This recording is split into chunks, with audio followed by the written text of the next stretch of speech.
这种风行于山西的面食小吃，方言音近碗托。其名字的由来，便是指从碗里脱馍这个步骤。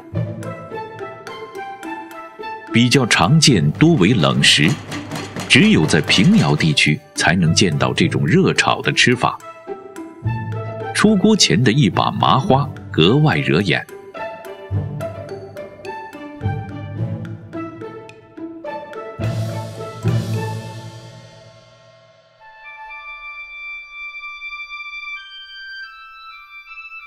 平遥碗托据传为清末名厨董宣所创，当地名店三哥塔碗托的经营者正是其家族的第4代。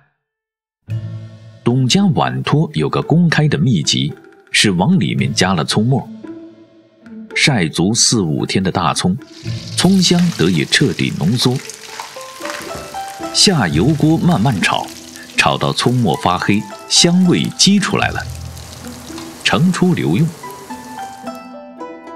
晒和炒都很考验功力，这也是为什么其他人知道方法却也不会去做。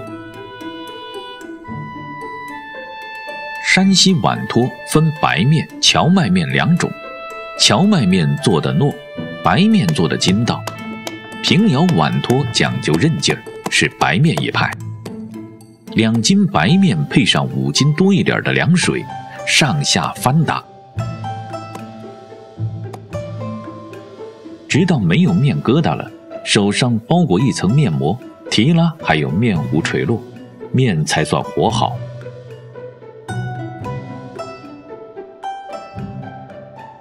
这时候继续加水，用勺子来回搅拌，幅度不用过大，但力道得使够。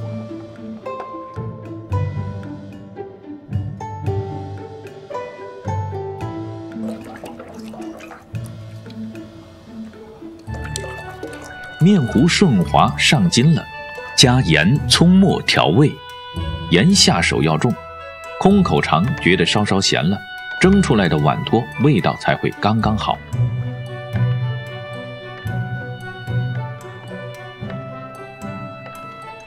1米来宽的蒸笼，摆上特制的前口碗，3寸开口，插空叠落，叠个3、4层，一笼下来能蒸40、50碗。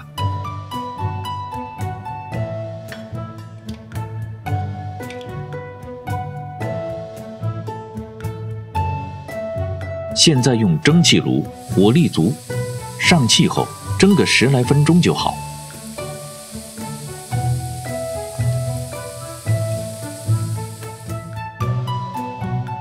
平遥人包饺子用的牛角是脱馍的好帮手。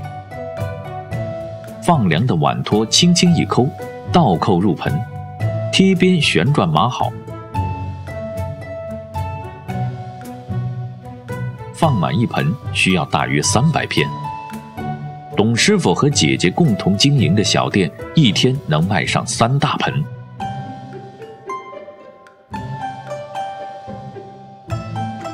夏天凉拌碗托最受欢迎，切成半指宽的长条，加上蒜水、酱油、山西陈醋以及自家秘制的一味调料水，还有辣椒油、白芝麻粉、黄瓜丝，清清爽爽一碗。